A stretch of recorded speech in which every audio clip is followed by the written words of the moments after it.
Meron bang may gustong i-follow up question sa ating panel? Taas So, niyo lang so yung base kamay dun niyo. sa mga narinig nyo na mga paliwanag, no? So, yung mga tanong nyo nakasulat dito, so itatanong natin. Pero base sa mga narinig nyo, baka meron kayong naisip na tanong para follow-up question. Meron ba sa inyo? Bibigyan ko ng jacket. Na may love of Jesus wins, di ba? Meron ba? Questions. Meron magtatanong? Sino? Sige, wag mahiya. Hindi naman namamaril. Ito muna habang nag-iisip sila ng tanong nila. May nagtanong dun sa paper eh. Sabi po, meron po akong kaibigan na babae na may karelasyon na lesbian. Sinabihan na po namin siya na sa hindi magandang idudulot nito. Mas nilayuan niya, may pa talaga. Mas nilayuan niya po kami. Ano po ang dapat kong gawin? Iiwas? Yun po ang tanong. Praise God.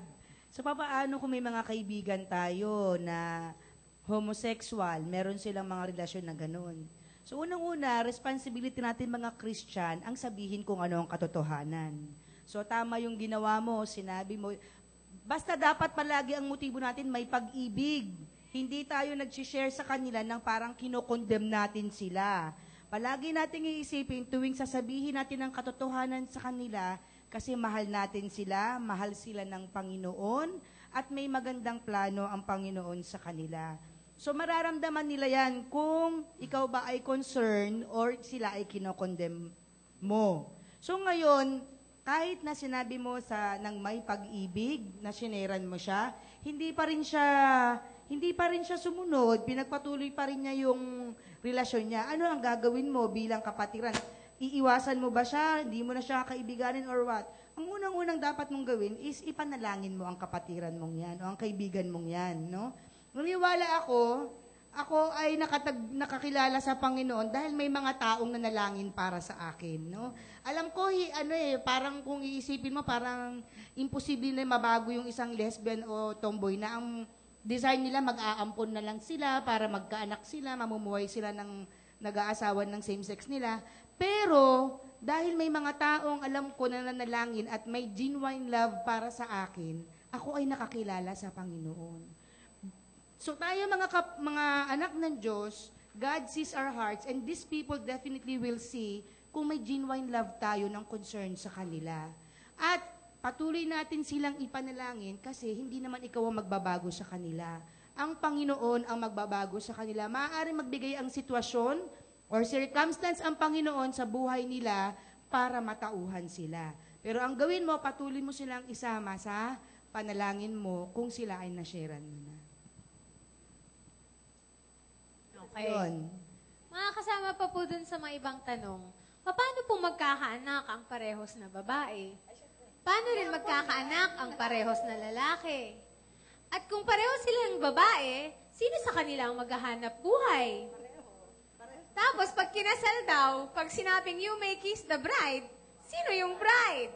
So, dun pa lang sa mga tanong, di ba, parang ginugulo na yung isip ng mga, Doon pa magulo lang na hindi na talaga tama. siya. Oh, Yun, oo. Yung pinaka-design ng Panginoon ay nasira na agad. Di ba? Maling-mali na siya doon sa disenyo ng Panginoon. So, huwag nating sagutin yan kasi malangan sa disenyo. Joke lang. Ito po isang katanungan. Okay, so, sabi natin, pag-asa ang Panginoon, mahal po ba ng Diyos sa mga bakla at tomboy? Amen. So, paano po sila makakapagbago? Alright, sa Dubai, may mga nagba-Bible study ng mga bading, alright? So, ang unang sagot doon kay Kuya Marlon, kung mahal ba ni God ang mga bading, mahal ng Panginoon ang lahat ng tao, sinners, mahal niya, pero hindi niya nga mahal ang kasalanan. So, ang naghihiwalay sa Diyos at sa tao ay yung kasalanan. So, para makalapit ka sa Panginoon, magkaroon kayo ng connection, si Jesus Christ yung naging sagot kung yun nga itatanggapin mo at paniniwalaan. Now, kung dumating yung time na talagang mas pinipili nung may katawan, yung kanyang desire to go on with the same sex relationship, ang nakakatakot na banggit na ang salita ng Diyos. I guess, alam na natin na ang standard ng Diyos talaga yung kanyang holiness at yung kanyang righteousness. Sa lahat ng mga taong wala kay Kristo, they are all considered wicked and unrighteous. So doon pa lang, if God is going to give them the judgment, whether they are gay or not, those who doesn't have the Lord Jesus Christ ay talagang condemned. So ngayon, iyan ay nagigilang obvious sa panahon na ito kasi parang nababrand na yung mga bading at tibo na may kasalanan kasi obvious na itong bading makikipag-sex sa lalaki, ang tibo makikipag-sex sa babae. Yun ang bottom line noon. Nakarumal-dumal, nabanggit na. O ano pa? After that, hindi ka talaga tatanggapin ng majority sa lipunan kasi hindi ngayon ang totoong design ayon sa divine order of God's creation na male and female. So ganun pa man, mahal ng Diyos ang lahat ng tao. Kaya nga, Jesus died for all of us. Oh, nagets natin ha? So, wag nang tanungin kung sino yung magtatrabaho, wag tanungin kung sino mag-aalaga ng bata. Pero nga ako isang nabasa nung dati pa, nag-ampon sila, yung isa is the surrogate mom, actually hindi pala nag-ampon, sorry, yung parang test tube baby tapos in-inject ba yun? O basta nilagay sa isang girl. In vitro fertilization. Oo, IVF. Yun. IVF. Ngayon, syempre nagpapa-breastfeed ang nanay nakakapanganak lang is naturally meron siyang gatas para sa kanyang anak, 'di ba? Ginawa nila for some reason parang in-stimulate lang din yung isang partner niya na babae din para pareho daw silang nagpapa-breastfeed kasi anak naman nila pareho 'yon. Tapos it helps them kasi pagka naghuhugas yung isa, pwedeng yung isa muna magpadede. Natatawa tayo, di ba? Pero kahit sa mura nating kaisipan, nakikita natin na there is something abnormal to that. That is not natural, di ba? Pero ginagawa, ang weird, di ba? So ito yung pinakamatinding tanong ngayon dahil ang dami naman ng parang sa lipunan naman, oo, totoo, tanggap naman natin ang mga tomboy, bakla, kung ano man tawag nila sa sarili nila, Becky, ganyan. Ito po ang mga tanong na gusto nating masagot ngayon. Can you be gay and at the same time, or lesbian, and at the same time, be a Christian, or what we call a follower of Christ? So, nag-gets natin yung tanong can you be a gay and Christian at the same time? Okay. Sinabi ko na yun sa preaching na resounding no. Hindi pwede. Ngayon, palibhasa, itong mga bading na ito, o mga tibo na ngayon palang nakikilala ang Panginoon, may proseso ang change. Sabi ni Pastor kanina na kayo ay naligtas because of the grace of God.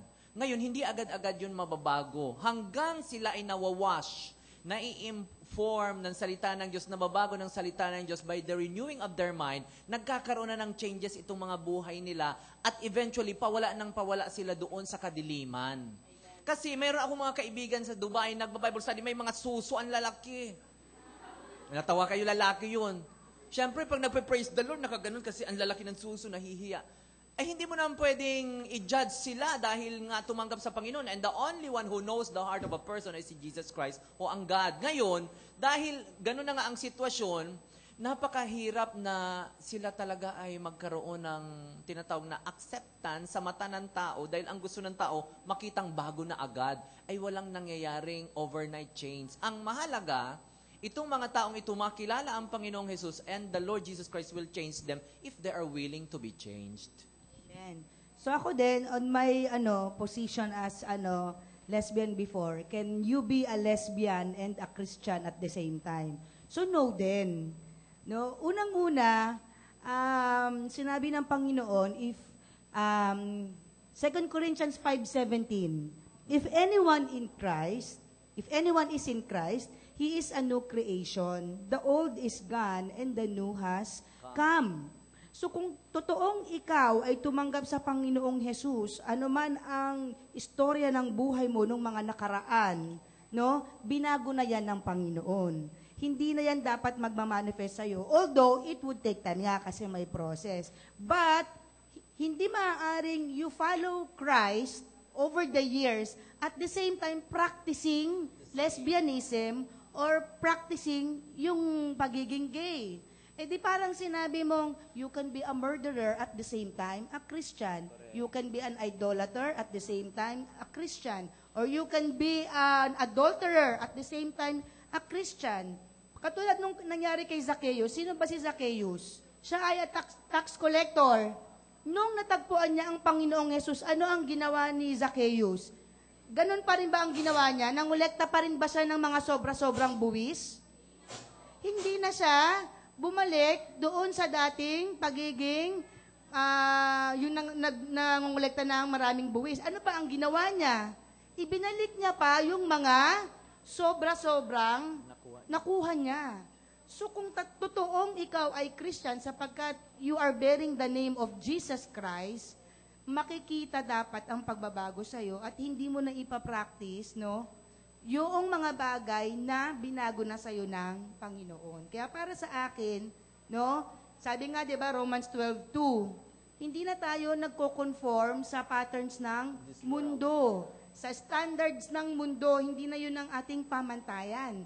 Kasi nung tinanggap natin ng Panginoong Yesus, ang standard lang ng ating buhay o ang authority over our lives is no other than the Word of God. Mula noon hanggang ngayon at magpakailanman, ang salita ng Diyos ang siyang magiging the highest authority over our lives.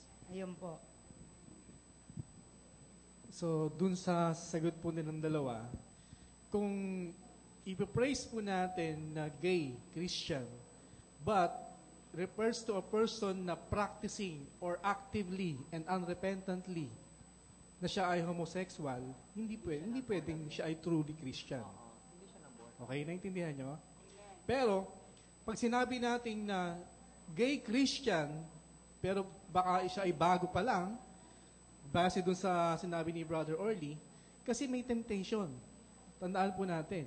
Pag ikaw ay bagong Christian, like me, kung ako ay dating lasinggero o drunkards, hindi naman automatically magiging wala na yung panlasa ko sa mga gin, di ba? O sa mga alak. Hindi overnight. So, ibig sabihin, kung itong gay Christian na to ay bago pa lang at siya ay nagkakaroon ng struggle, okay? So, pwede siya ay Christian, pero nag-struggle pa rin siya. Kasi hindi siya automatically na Christian na wala na lahat yung mga yung ginagawa niya dati. So unti-unti mawawala yung mga ginagawa niya, pinapractice niya na kasalanan as homosexual or as a lesbian. Okay, naiintindihan niyo ba mga kabataan? So ganun yun. Pero pag sinabi natin na kanina sabi ko nga referring to a person na nagpa-practice pa rin, ang repentant siya, na doon sa homosexuality, hindi pwede siya ay magiging truly a Christian. Okay? Sige. Kung ikaw ay gay o lesbian at totoo na tinanggap mo ang Panginoon, you stop calling yourself gay. Ititigil mo na ang pagtawag mo sa sarili mo na gay or lesbian. Kasi, ano na yan? Wala na yan. But remember, the moment na itinalaga mo, makinig kayo. Kung hindi kayo nakikinig, huwag kayong makaabala, ha? Sa oras na totoong ibinigay mo ang puso mo sa Panginoon, ibinigay mo talaga yan at hahayaan mo ang banal na Espiritu na baguhin ka. Ang framework noon is that ang kalaban mo na ang flesh mo na may memory, hindi ka niya hahayaan sa Panginoon kaagad-agad. You will have to put a fight. Amen. Lalabanan mo ng matindi kasi yung panahon na yan na isusurrender mo ang katawan mo, ang puso mo, ang isip mo, yan yung panahon na ikaw ay sasalakayin ng maraming thoughts na yung mga bagay na in-enjoy mo. So, bawat minuto, ikaw ay makikipaglaban. Amen. Kung hindi matatag ang pananampalataya mo at hindi ka stable sa pananampalataya mo na kaya kang baguhin ng Panginoon, babalik ka. Amen? So, kailangan ikaw ay makipagkaisa sa gawain ng Diyos sa buhay. Hindi ka na pwedeng bumalik sa mga dati mong kaibigan. Amen. Iwanan mo na sila totally. Hindi ka na pwedeng makipag-hangout sa kanila, hindi makipag-usap sa kanila. Di ba sabi sa Bible, kahit mga Kristiyano nga na wicked, sabi ng Panginoon, huwag kayong makisalo sa pagkain nila. Kasi they still have the same spirit. So, wag niyo sabihin, ang dali lang naman pala, ibigay ko lang pala ang life ko kay God, okay na ako. No way. Hindi kayo basta-basta pababayaan nung dati niyong Diyos na pupunta kayo sa Panginoong Jesus. Amen? So, kung ikaw talaga ay ibinigay mo ang puso mo sa Panginoon, nananampalataya ka na mas makapangyarihan si Jesus kaysa dati mong Diyos na pinaglingkuran. Ha?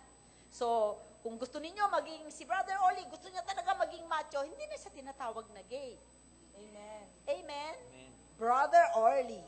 Siguro it will take some time bago niya mabago totally yung, dahil yun ang nakagawian niya sa physical, pero on the inside, buong-buo siya. Amen? Okay. Amen. Dagdag dun sa sinabi ni Pastora, ganun actually yung ginawa ko. So kung ikaw, halimbawa, meron kang sa feeling mo, may identity crisis ka sa mga oras na ito, no? Tapos meron kang circle of friends na bakla o tomboy, malaking tulong sa iyo na sila ay iwanan mo muna talaga.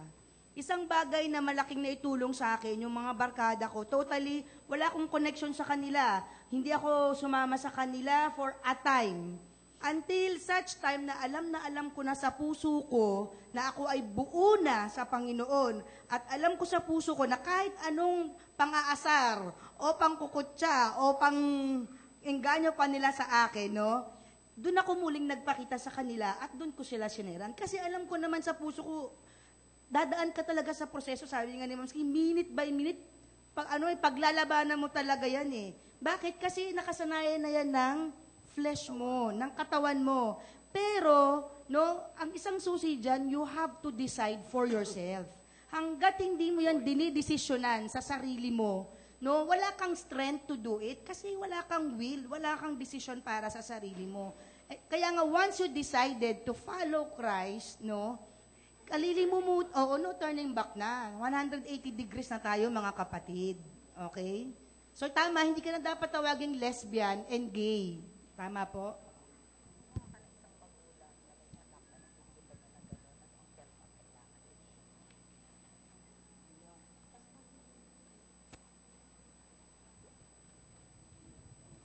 So maganda yung tinalakay ng ating apat na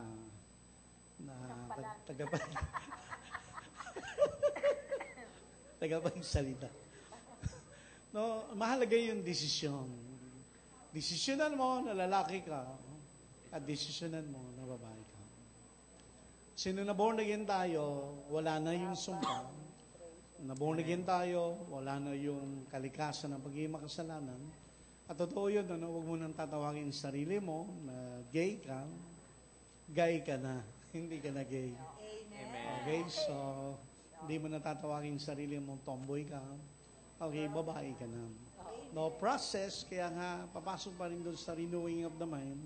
Basta mahalaga, no, kasi nagkakaroon ng mga ganitong perversion, kasi yung identity crisis. No, nagkakaroon ng identity crisis dahil minsan sa pamilya, sa environment, sa iba't ibang lugar. Hallelujah, pero mahalaga talaga yung decision. Last yun nga yung tatayuan na kung saan ay ang salita ng Panginoon. No, tapos patuloy yung renewing of the mind. Tapos yun, temporarily, no, katulad ng sinabi ni Brother Orly and then Sister Meng, na temporary talaga medyo isi-separate mo yung sarili mo sa mga barkada mo na alam mo na naging malaking impluensya sa iyo para maging isa kang gay at maging isang kang tomboy.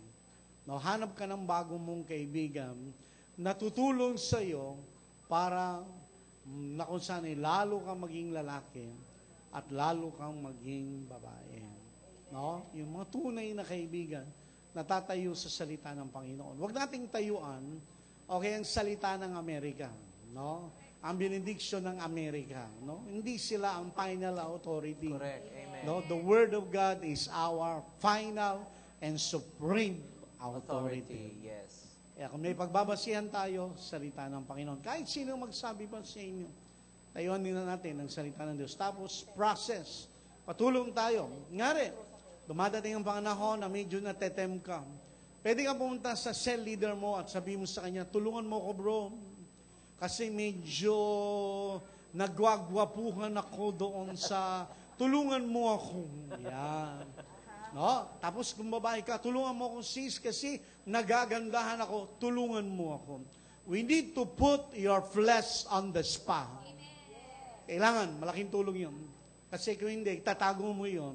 So, nagkakaroon tinatawag na lihim na pagtingin. Yan. No, i-expose mo. Patulong ka. Kasi hindi natin kaya, no? To be honest, talagang marami mga nag-struggle dito sa mga ganito. Hindi nila kaya mag-isa. Kaya kailangan mo na talagang totoong kaibigan. Sabi mga sa katabi mo, kailangan mo ng totoong kaibigan. At yung totoong kaibigan, dadaling ka niyan sa tamang landasin. Okay? So, yun lang. Salamat po, Pastor. Okay, so itong hapon na to, actually, pinamagatan natin tong Can You Be Gay and Christian? So, gumawa tayo ng invitation sa Facebook, open to all. So, lahat ng mga kaibigan nyo or mga magulang, kung merong mga magulang dito, so in-invite natin lahat just in case may mga questions. So, meron ako nakita ilang mga magulang dito. Meron ba kayong, sa mga magulang na dumalo, meron ba kayong kakilala, kaibigan, kamag-anak, o kung ano maman, kahit kakilala lang, na kapitbahay, na kilala nyong gay or lesbian? Meron ba kayong tanong para sa mga panel natin? Meron po ba kayong mga tanong? Yung sa mga nanay na umattend.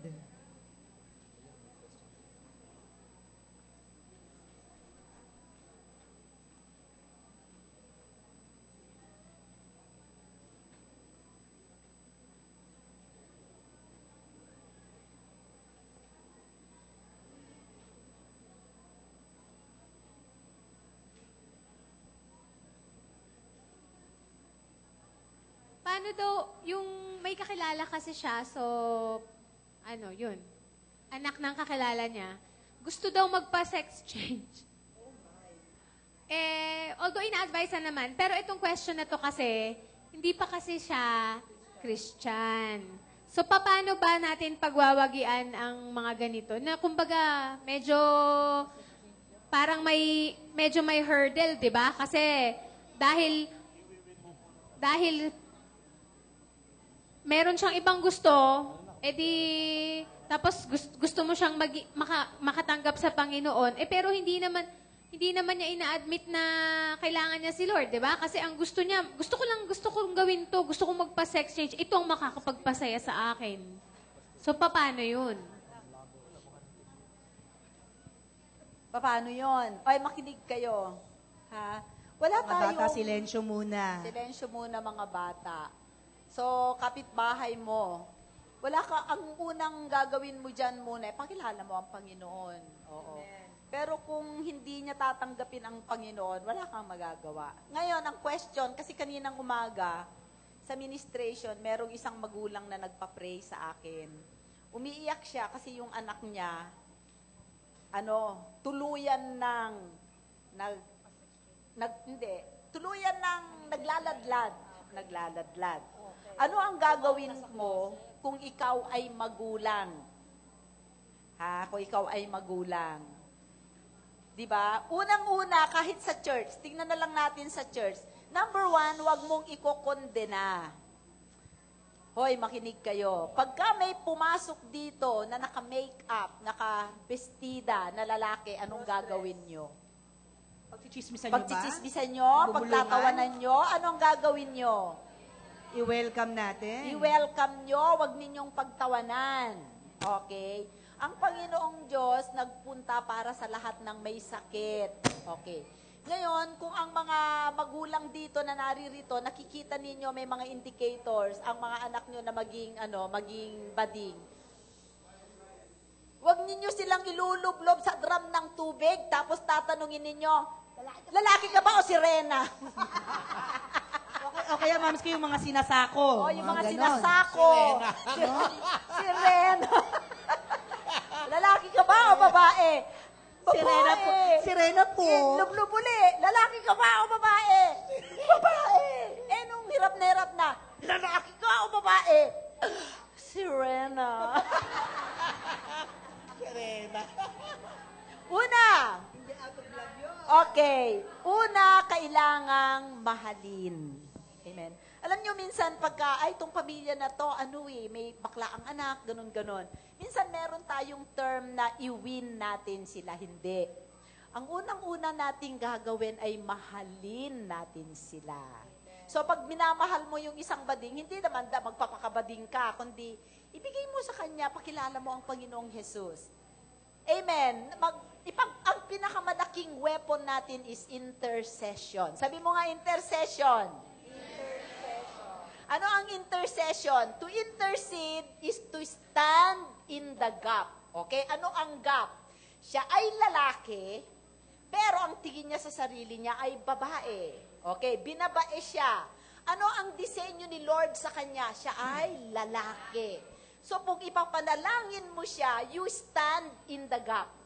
Ano ang gap? Yung gap ng siya ay binabae at saka doon sa design ni Lord na siya ay macho.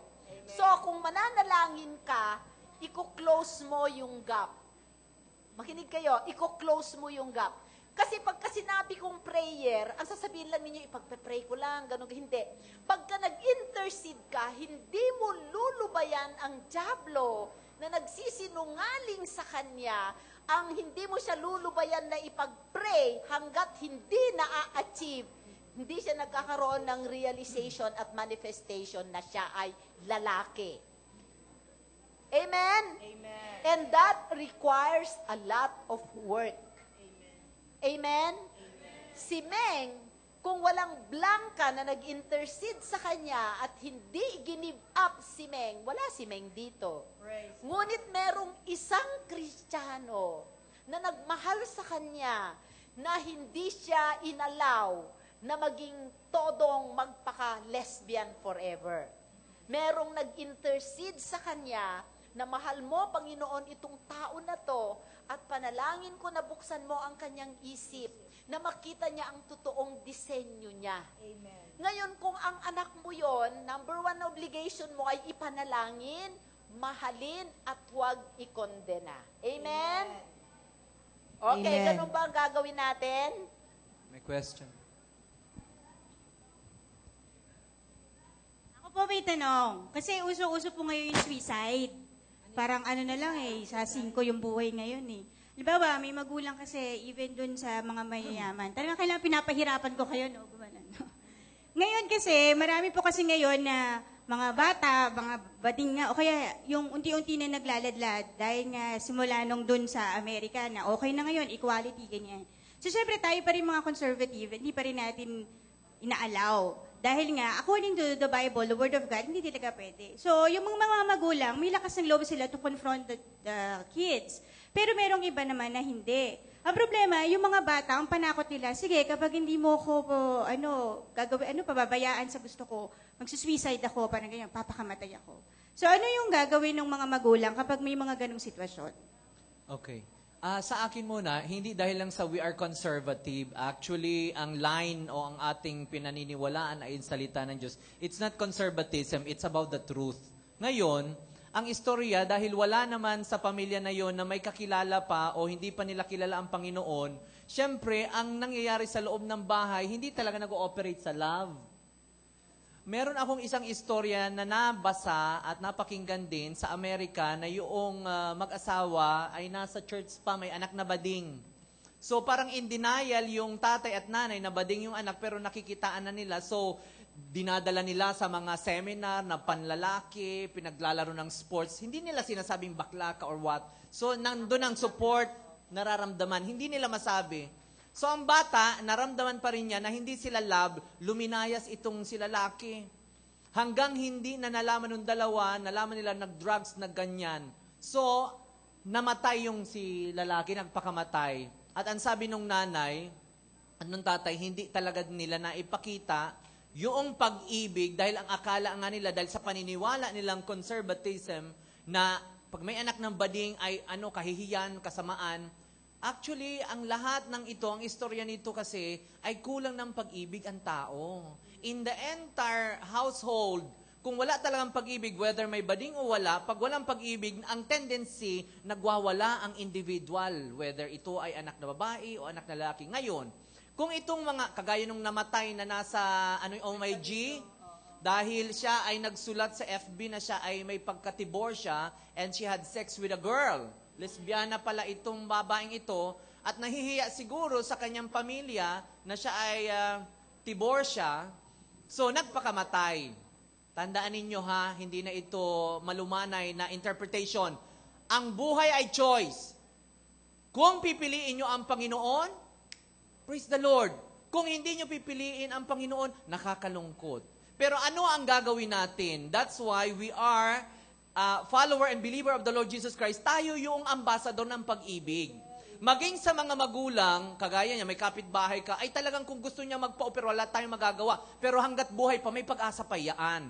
Yung physical na yan, meron akong kaibigan na nagpa-opera. Alam niyo ba, napakahirap ng lalaking inopera kasi parang butas siya ng tenga, laging dapat may nakapasok dyan para hindi magsara. O di anong ilalagay doon? Kahoy? Ngayon, alam niyo ba, yung kaibigan kong yun, lagi ko na lang sinasabihan, kasi imagine niyo, ang tenga na may butas pag hindi nilalagyan ng hikaw, nagsasara. Dahil hindi naman yan design, sa totoong disenyo ng Panginoon, magsasara yan. Di paano siya iihi? At yan ay medyo may kamahalan ang paglilinis. Yes. Ngayon, dahil wala naman, ayaw niya sigurong kahoy ang nakapasak, edi lagi nagpapagamit siya sa mga lalaki. O di paano nyo nang yun ibibigyan ng judgment? Ay, oo, nakakatakot, kasalanan. Ay, naku, karumal-dumal. Tandaan natin, choice niya yun. Ngayon, ang nasa atin, dahil buhay pa, maipanalangin, tama yung sabi ni Pastora, stand in the gap. Panginoon, maliwanagan ito. At meron ng pastor na transgender, si Pastor Vince Santiago, na ito ay dating lalaki, naging modelo sa ibang bansa, nagkaroon ng karelasyon, nagpa-opera, na born again, o di ngayon mukha na din siyang tibo, kasi hindi na maibabalik. Siyempre, nag-inom siya ng maraming, nag-inom siya ng maraming mga pills para magkaroon ng pambabae, tapos hanggang hindi na siya nag-inom, di siyempre, lumaylay kung ano nangyari. Alam mo yun. Ngayon, totoo yun. Kagabi, guest sila sa bottom line na ang issue nga ay kung pwede na daw ang same-sex marriage sa Philippines. At doon ko nakita na iba lang ang sagot niya. Ang lagi niyan sinasabi, ako kasi I chose Jesus Christ. And which is the best answer. Meron dong bading, merong pastor na nagkakasal na ng same-sex marriage at siya ay may kinakasama lalaki for 10 years na at lagi niyan justify, mahal naman kami ng Panginoon. Mas mabuti pa daw na magre-raise ng mga ang same-sex, mag-raise ang bata dahil maganda daw. I don't think so. Kaya may lalaki. Yes, deception. Alam niyo ang deception? Kasinungalingan. Dinadaya kayo. Pag alam mo, humarap ka sa salamin, ang panguka ang ilong mo, wag mo nang isipin na matangos yun. Pwedeng sabihin nyo sa spiritual, okay yun. Ngayon, hindi mo rin pwedeng spiritualize na nakita mong malamya ka, alam ko, babae ako. Hindi pwede. Tumingin ka. Sabi ni Pastora, pagtingin paghubaan mo, ay nandyan may sir ka. Kung lalaki ka, ay si sir andyan. Oh. Pag babae ka, alam mo isipin, lalaki ako, anong tingin ni Charis kaya sa salamin? Oh, may sir ako. Wala naman. Ma'am ang nandoon. Ngayon, ang ibig kong sabihin, itong issue na ito, ha, ang buhay baga ay choice. Tama, Pastora? Sa lahat, sa panel ng mga pastor, maski, when I chose the Lord Jesus Christ, it is by His love that I know. That's why I chose Him. Kaya sa inyong mga kabataan, maaari may mga bading-bading mag-experience. Talagang, I do not know kung ang iba sa inyo ay nag-experience na, pero we are in a fallen world Hindi naman namin kayo mababantayan. Ngayon, ang ibinibigay lang namin na kaunawaan sa inyo ay kung paano kayo tatayo doon sa katotohanan. Isa pa. Ano ang mas madali? Iayon mo yung buhay mo sa salita ng Diyos. Napakadali. Kaysa, ano mo ba, kontrahin ng kontrahin, wala ka namang... Take effort pa yung di ba parang ang hirap mo kumbinsihin ang mga ibang tao at sarili mo na babae ka, meron ka ng sir. Oo, may sir ka. May sir ka. Di, ayon mo na lang yung sarili mo at i-renew mo, sabi ni Pastor Noel, yung isip mo. Alam nyo, ang pinakamaganda dito, sabi nga ni Orly, kailangan natin na mag-connect sa Panginoon. That's true. Yung iba, ang ginagawa natin, resist lang tayo ng resist sa kaaway. Sabi nga ng isang European proverb, sabi niya, age and treachery will always win over youth and zeal. Ang dyablo, wala pang mundo, nandyan na yan. Correct. Hindi ka mananalo sa kanya. True. Kaya wala doon sa pagresist mo. Ang sikreto ng pagtagumpay mo ay kumonek ka kay Jesus. God. Amen. Diyan nagbubula ang power. At paniwalaan mo na ang Panginoong Jesus ay may kapangyarihan at may kakayahan na iayon ang buhay mo sa kanyang disenyo. Amen? Okay. May idagdag pa akong kaunti lang. Kaghapon, napanood ko sa bottom line nga yung same-sex marriage yan at may attorney, may kung ano-ano pa. Ang sabi nung isang transgender doon, na nag-i-evolve daw ang law. Dahil noon daw, sa panahon na yun, conservative ang law, kaya nagkaroon ng kasal. Ngayon daw, dapat umangkop na ang law ayon sa nangyayaring lipunan na nagiginang modern, kung jologs ka na, jologs na. Para bang ang pag nagsulat kayo ng text, no, hindi na talaga proper good PM, good afternoon yun, pero good PM. Pero ang totoo niyan, good afternoon talaga, dapat proper spelling. Yun ang totoo nun eh. Ngayon, balikan natin yung totoong standard ng Diyos. Pag ang Diyos ang standard ng katotohanan, siya talaga yun, wala nang question. Ngayon, sa mga sinasabi ni Pastor na nagre-resist, yun ang napapahamak. Yung dagdag din sa tanong din ni Nancy, no, yung sa mga magulang. Di ba sabi ng Panginoon sa Romans 2:4, God's goodness leads us to repentance. No? Yung pag-ibig ng Diyos, yung kabutihan ng Diyos, yun yung iparanas pa rin natin sa mga anak natin. No? But it doesn't mean that we will zip yung lips natin from telling our kids the truth. Sinalala ko sa akin, kaya talaga ako nagkaroon ng lakas ng loob na maging lesbian before. Kasi yung tatay ko, pangarap niya magkaroon ng lalaki. Na buksingero. Kaya nung nalaman niya na lesbian, ako tuwang-tuwa siya. Binibida niya pa. At malaki ang muscle niya pala. Aha, malaki ang muscle. Binibida niya pa, tuwing nagiinuman na, meron na raw siyang anak na lalaki. 'Di ba? Yung nanay ko, nakatikom ang bibig niya. Kung kahit makita niya, nagdadala ako ng babae sa bahay, may natutulog na babae sa bahay, ganyan. Wala silang sinasabi. No? So kung tayong mga nanay, ititikom natin ang ating bibig, no? Wala tayong sasabihin tungkol sa katotohanan, ibig sabihin nun, inaayunan natin ang ginagawa ng mga anak natin.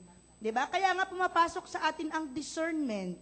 'Di ba? Na tinuturo ng ating pastora, paano mo ngayon sasabihin sa anak mo, kailan ang tamang pagkakataon para ipaliwanag mo sa kanya kung ano ang katotohanan ng buhay. Para hindi yung imbes na tumanggap siya ay tataliwa siya. So napakahalaga na tayo rin mga magulang, no, i-discern din natin kung kailan, ano yung dapat, tamang words sasabihin natin sa mga anak natin. Para instead na mag-suicide sila, maliliwanagan sila. Amen? Pag-ibig talaga at ang kabutihan. Saka dun, additional sa tanong ni Nancy, alam nyo, only God can change the heart of a person.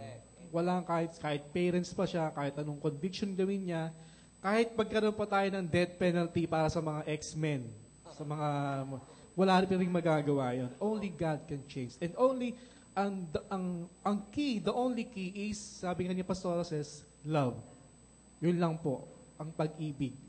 Ipadama natin yung pagmamahal sa kanila. Huwag natin silang ikondena. Yun lang. May question lang po. Dahil nga ngayon nga, lahat ng kabataan, panay-panay ang sa social media, sa TV, ang oras na ginugugol doon, di ba? So, exposed lahat sa mga kung ano-anong information, lalo na sa mga icons sa TV na napapanood na, lalo na, Vice Ganda, number 1, di ba? Aiza Sigera, si Charis.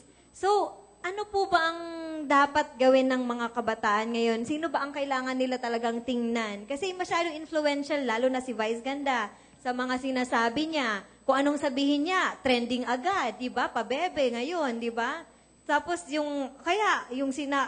may mga babae rin naman na mga personality, pero ang mga mentality nila pangbading, kagaya ni Chris, di ba? Ano po bang masasabi nyo? Sino ang kailangan nilang tingnan? Or kailangan pa ba nilang i-idolize tong mga taong to?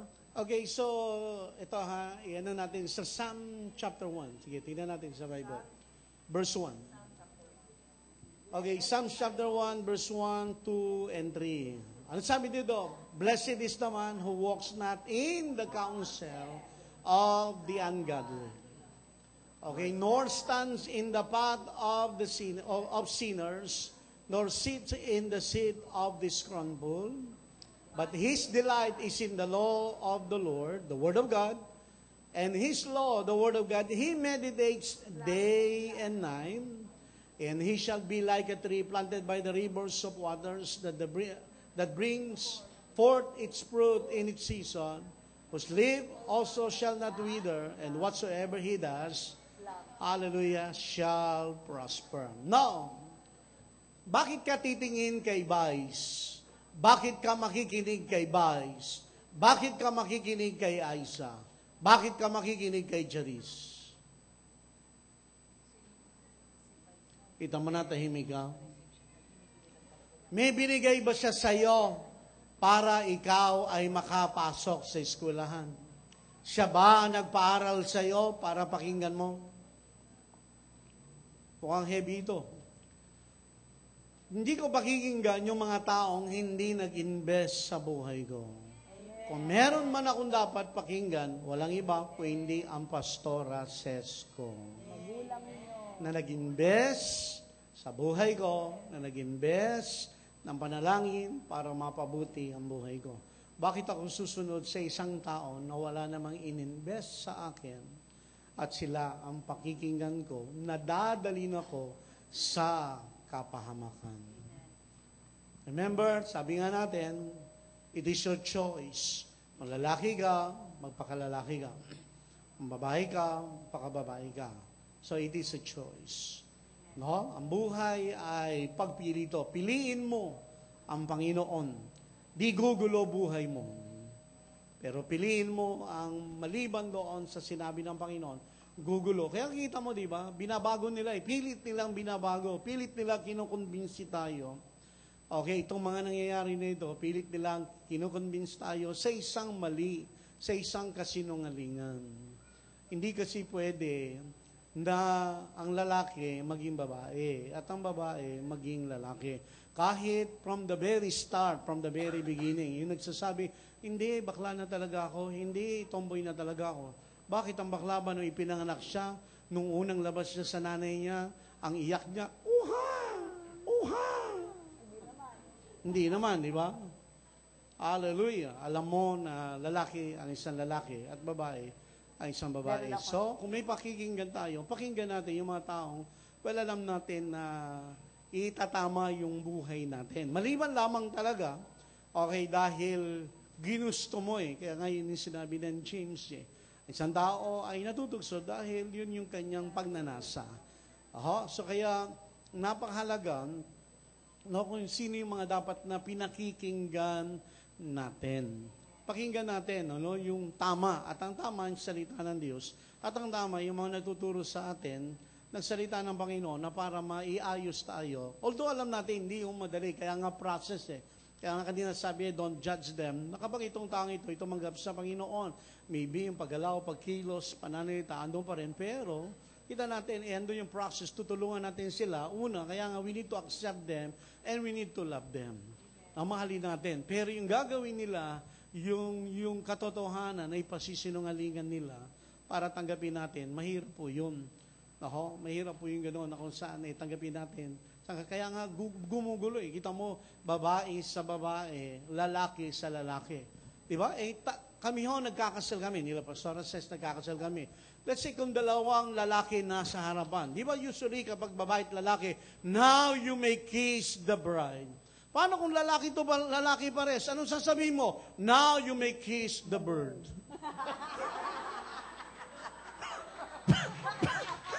Brutal ba? Di ba? Inabi ko na, diretso to, diretsahan si Brother Orly. So, diretso, paano mo gagawin, di ba? Di ba? No, Pastor, sabi ni Miriam Defensor, yung daw mga aso, ayaw nila sa kapwa lalaking aso. Yung tao na may isip kung bakit gusto sa kapwa lalaki. Saka isa pa, iwasan ninyo ang television. Mula ngayon, hindi na television yan. Devil vision. No, tayo pa influensya sa media. Okay, katulad the last time, di ba may palabas? Well, ito'y pumutok sa Channel 7, My Lover's Husband. Well, pinupromote dito homosexuality. Okay, and now, yung tinatawag na the rich man's daughter. Alam niyo po ito, lesbianism po ito. Makita natin, sa media, kita nyo na talaga hinihuhulma tayo sa isang kasinungalingan. Kaya kesa manood ka ng ganun mga panoorin mo na lang ang video ni Pastor Ses, mapapagpala ka pa. Di gugulo buhay mo, di ka matataranta, di ka mairita, di ka magtatanong, no? Katulad isang seminar the last time, ang title ng seminar ay, Ikaw ba'y tunay na lalaki? So, ang dami nag-ati na lalaki. Sabi ng isang leader ko, Pastor, atin ka ba? Sabi ko, hindi ko alam. Medyo pinagpe-pray ko ba? Sabi sa akin ng leader ko, pag umatin ka, Pastor, may problema sa pagiging lalaki mo. Bakit? Yung question doon, ikaw ba'y tunay na lalaki? Okay, hindi na ako umatin. Lalaki ko. So Diba? yung tama yung sinabi nila pastora at pastor. Wag na natin i-patronize yung alam naman natin na hindi dapat natin binapatronize. At saka tuwing mapapanood mo si Vice Ganda, di ba nakakatuwa naman siya? Pero, kung mapapansin mo, sa bibig niya yung lumalabas, hindi talaga siya masaya. Na binibili lang niya yung mga lalaking nagmamahal sa kanya. Lagi niyang bukang bibig na mahal sila, na ang laking pera ang binibigay nila. So nakikita natin sila, sa panlabas nila masaya sila, pero inside of them, hindi talaga sila masaya. Kasi puro temporary lang yun eh. Pipiliin mo ba yung isang bagay na temporary lang kung may binibigay naman na Panginoon na permanent joy para sa'yo? Diba? Okay, puputulin natin Beng, kasi malapit na tayong matapos.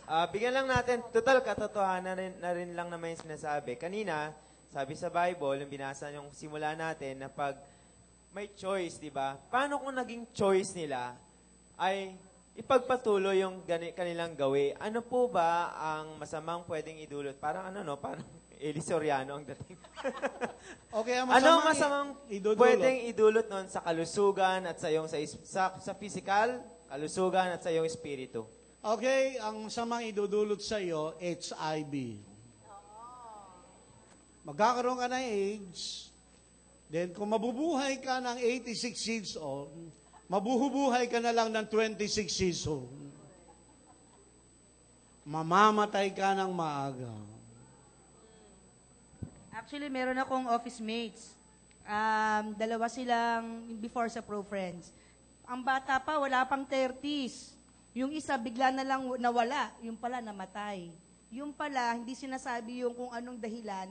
Nung nakita na, nalaman na nung, syempre, nagchismisan na, HIV pala. Pero, hindi talaga siya actually yung sa HIV. Dahil pag nagka-HIV ka, bababa yung hihina yung immune system mo. Namatay siya sa pulmon niya. Imaginein mo yun? Pneumonia. Dahil sobrang bumaba yung immune system niya, namatay siya. Wala pang 30 yun.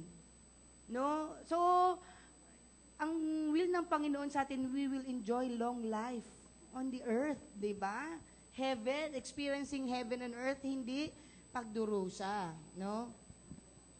At sa spiritual, meron din, di ba? 1 Corinthians chapter 6, verse 9. Anong sabi? You will not see or enter the kingdom of God if you would choose to be a homosexual. Gusto niyo Meron ba yun? tayong phone-in answer dito sa nurse natin. Okay. Okay, tawagin natin si Sister Tina. Okay lang po ba? Pwede. Good. Yes.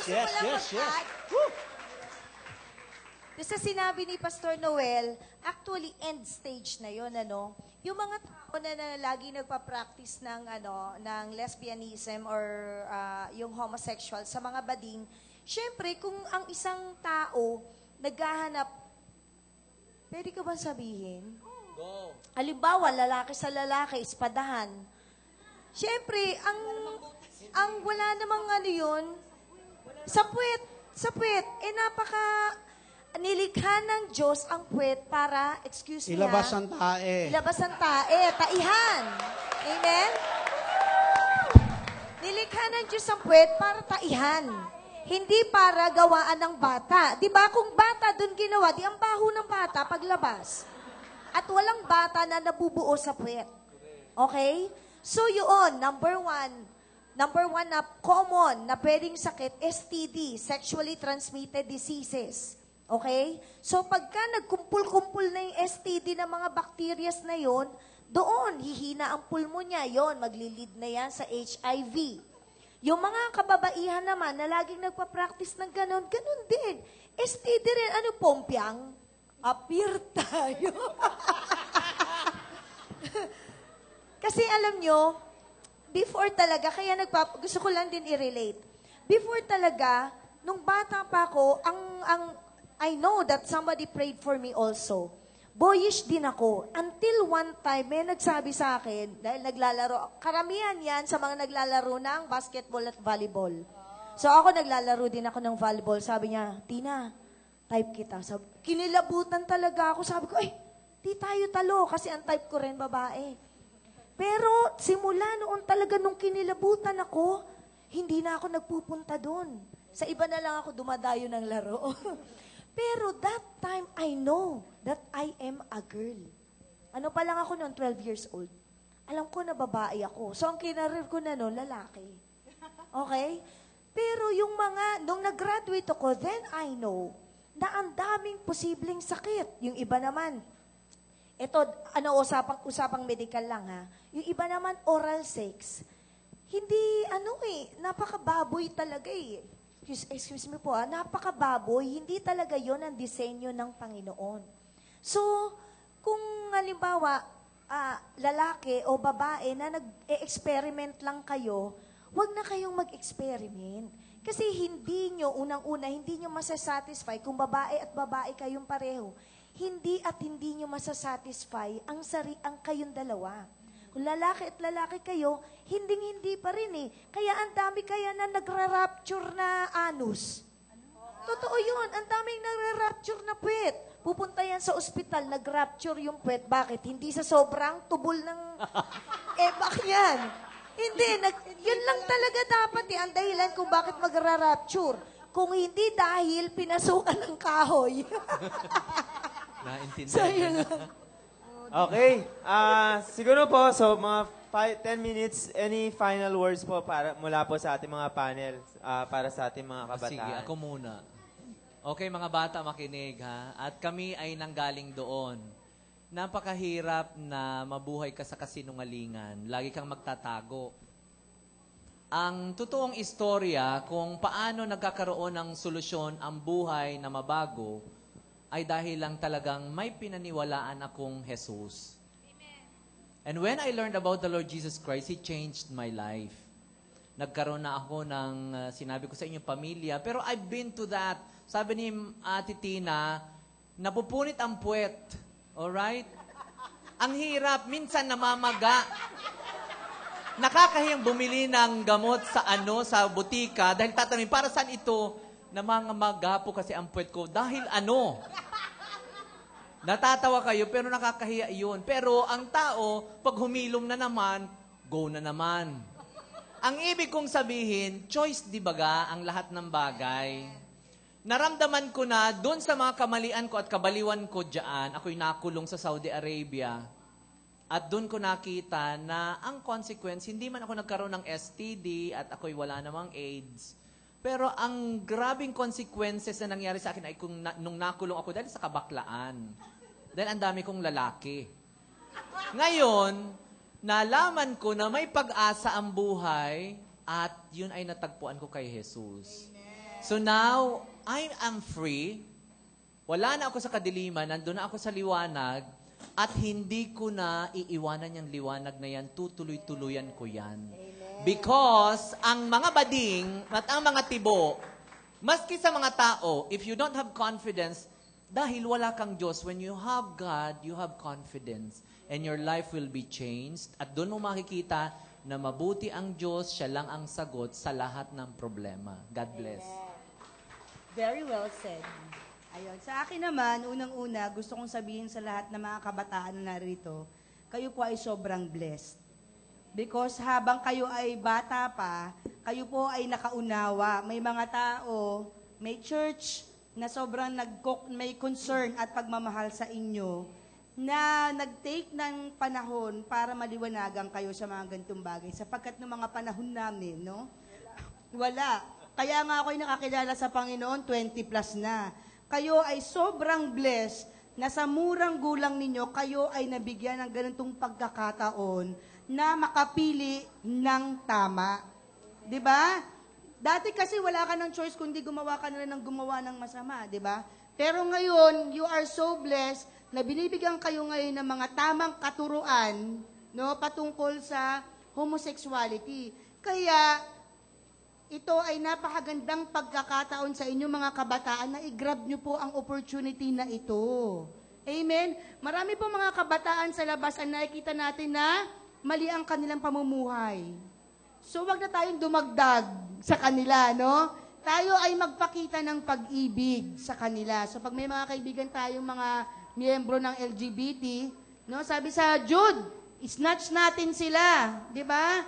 Tayo ang, dahil nalaman nyo na po ito mga kapatid, magpagamit tayo sa Panginoon para ang mga taong ito na dating membro ng LGBT ay mapunta na sa Kristyanismo. Amen po ba? So mahal na mahal tayo ng Panginoon at mayroong magandang plano ang Panginoon sa atin. Hindi gusto ng Lord ang temporary happiness, kung hindi everlasting joy. Okay. Ayan. So isunod natin si Pastor Ayan, tapos si Pastor Noel, tapos ihuli natin si Ma'am Ski, tapos ipag-pray na rin po natin sila. Okay, ako simple lang gusto kong sabihin sa inyong mga kabataan. So, tayong mga kabataan, kasi ako, I have to admit, kasi nung kabataan ko kasi, hindi lang ako naging lapitin ng chicks, naging lapitin din ako ng X-Men. At yung mga, mga X-Men na yon ay hindi siya obvious. Naka Amerikana or anything, basta disente sila. Ano pa kaya ngayon, di ba? Hindi mo na alam. Pero ang gusto ko lang sabihin sa atin, wala natin silang i-treat na salot o nakakadiri sila. Dapat natin silang mahalin, intindihin natin sila. Kasi kung lahat tayo mga Kristiyano, ay parang ituturing natin silang salot or ikokondina natin sila, paano sila makakakilala sa Panginoon? Kaya ganoon ang nangyari sa Pilipinas. Kasi noon pa lang, ang tawag nila sa mga kabadingan o kabaklaan ay mga salot. Kaya, ganoon ang nangyari ngayon. Kaya nahirapan na i-approach, nahirapan na i-outreach yung mga ngayon, yung mga homosexuals. Pero this time, hindi pa naman huli ang lahat. Kailangan natin silang unawain, mahalin. Kasi sabi ko nga kanina, love is the key para mapagwagayan natin itong mga yon. Amen. So, kaya po mga kabataan, kung ikaw ay nandito sa ganitong kategory, kailangan din maging honest ka rin para matulungan ka ng ate kuya. Okay? Ngayon, kung nakakilala ka na sa Panginoon, manatili ka sa bahay ng ating Ama. Huwag ka nang pumunta sa bahay ni Kuya. Okay? Okay po? Yun lang. Okay, sa John chapter 8, verse 31-32, sabi ng Bible, just continue in the Word. You shall know the truth, and the truth that you know will set you free.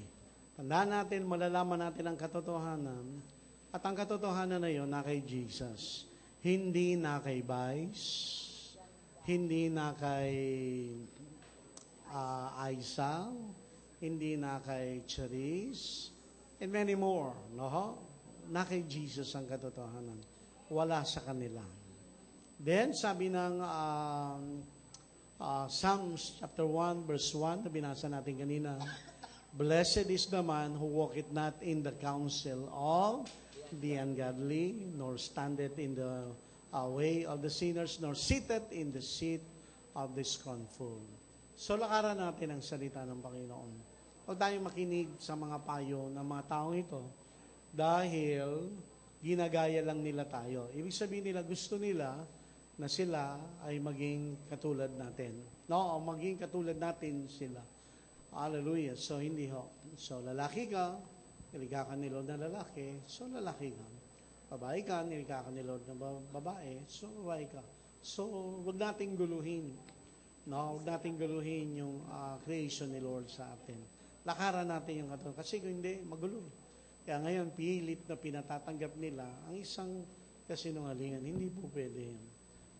Although mahal natin sila, we don't condemn them, okay, we don't judge them. Kaya kanina, we need to love them and accept them, and then help them na matransform sila at mabago ang kanilang mga kaisipan. Sino? Praise God. Tayo pong lahat ay tumayo. Hallelujah. Papanalangin ko kayo. Okay ba yun sa inyo? Oh, sige. So, ngayong oras na ito, marami tayong napakinggan. At hindi natin alam, makinig kayo kung sino dito sa atin ang may mga tendency na maging gay at maging lesbian. Amen? Ayaw nating alamin. Amen ba? Ngunit, kung ikaw ay may struggle na ngayon pa lang, kumuha ka ng isang ate. O kung ikaw ay lalaki, kumuha ka ng isa sa mga kuya ninyo at mag-open up ka. Sabi ng Panginoon, if you hide iniquity in your heart, the Lord will not hear you. So, alam niyo kung bakit? Kita ng Panginoon ang laman ng ating puso. So, itaas natin ang ating mga kamay. Isuko natin ang ating buhay sa Panginoon. I-connect natin. Aming Amang Diyos, napakaganda po ng disenyo mo sa bawat lalaki at bawat babae na iyong nilikha. Sa oras na ito, tunghayan mo po aming Ama ang mga kabataan ng Rhema. Panginoon, ipinagtatanggol namin ang mga kabataang ito laban sa kasinungalingan ng aming kaaway. Winawasak namin ang dyablo na nagbibigay ng confusion sa kanilang isip, at Lord, sa kanilang mga damdamin na sila, Panginoong Diyos, ay taliwas sa pagkalikha mo sa kanila. Sa oras na ito, hinihingi ko aming Ama na saliksikin mo ang bawat puso. Wala pong sikreto sa iyo. Lord, idinededicate ko, itinataas ko ang bawat isang kabataan na naririto. Saliksikin mo ang mga puso ng mga kabataang ito, O Diyos. At dalangin ko ang conviction mo, Panginoon, sa bawat isa na sa kasalukuyan ay nagkakaroon ng struggle sa kanilang mga damdamin patungkol sa kanilang gender. Sa oras na ito, O Diyos, hinihingi ko, Panginoon, na Lord, makatagpo sila ng ate o kuya nila na mapagkakatiwalaan nila ng mga sikretong bagay na ito. At dalangin ko, inire-release ko ang karunungan mo, ang wisdom mo sa bawat isa sa amin. Lord, sa mga ate at mga kuya at sa mga kabataan, dalangin namin ang kanilang mga magulang, O God. Una, tulungan mo kami na mahalin at tanggapin ang bawat isa sa kanila. Nananampalataya kami, Panginoong Jesus, na meron kang kakayahang baguhin ang aming mga iniisip at ang aming mga damdamin upang ito ay makaayon sa katotohanan ng iyong salita. Marami pong salamat sa iyo sa bawat kabataan na naririto. Panginoon, ipinagkakatiwala namin sila sa iyong mapagpala, mapaghimala na mga kamay, O God, at akibat nito, we release your angels, O God, to protect these young people. At dalangin namin na bawat katotohanan na kanilang narinig at natanggap sa oras na ito ay maitanim ng malalim sa kanilang mga puso, hindi nila ito makaligtaan. Bigyan mo sila ng fighting spirit, Lord, na labanan ang anumang pandaraya ng dyablo sa kanilang mga puso at sa kanilang mga isipan. Marami pong salamat sa ginawa mo sa bawat isa sa amin sa hapong ito. Pinupuri ka namin sa mas matagumpay pa, sa Lord, sa katagumpayan ng lahat ng buhay ng mga kabataang ito. Salamat po sa iyo, O Diyos. Ito ang aming dalangin sa pangalan ni Jesus at lahat ay magsabi ng Amen! And, okay, hep, hep, hindi pa tayo tapos. Okay? Hindi natin palalagpasin ang araw na ito na makapagkaloob sa ating Panginoon sa pamamagitan ng ating mga tithes and offering. So alam na natin, di ba, na karoon tayo ng lesson about this. Pwede niyong isulat dyan sa mga prayer request. Okay? Kung sino yung mga gusto niyong ipag-pray. Di ba sabi ni Pastora, stand in the gap. Okay? Simulan natin yan sa pamamagitan ng pagsulat sa prayer request sa mga envelope na nasa likod ng upuan. Okay? So, pwede na po yung mga ready na magbigay ng kanilang tithes and offerings sa Panginoon. Pwede na pong ihulog dito.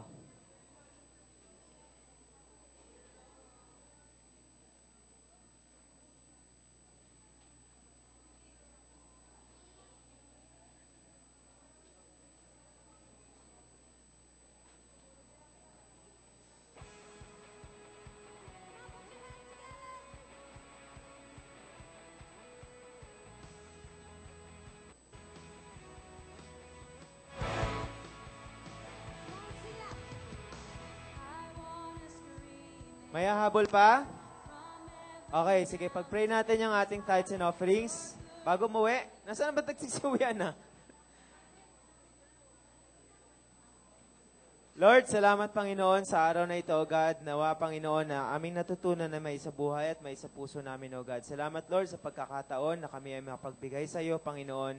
We offer you these tithes and offerings for your kingdom, Panginoon. And we know, Lord, that ibabalik mo sa amin ito ng siksik, liglig at umaapaw. Salamat, Lord, samahan mo po ang mga kabataan sa kanilang pag-uwi, Panginoon, maging mabaon po nila ang kanilang mga natutunan sa araw na ito. Ito po ang aming dalangin sa makapangyarihang pangalan ng aming Panginoong Yesus. Amen. Announcement, meron ba? Post encounter 1:30. Okay, baka nakalimutan na, 1:30 ang post encounter. Okay na, yun lang.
Hello? Hello, mga ate at kuya na naka-t-shirt. Picture daw po dito sa harapan. Wala. Mga ate at kuya na naka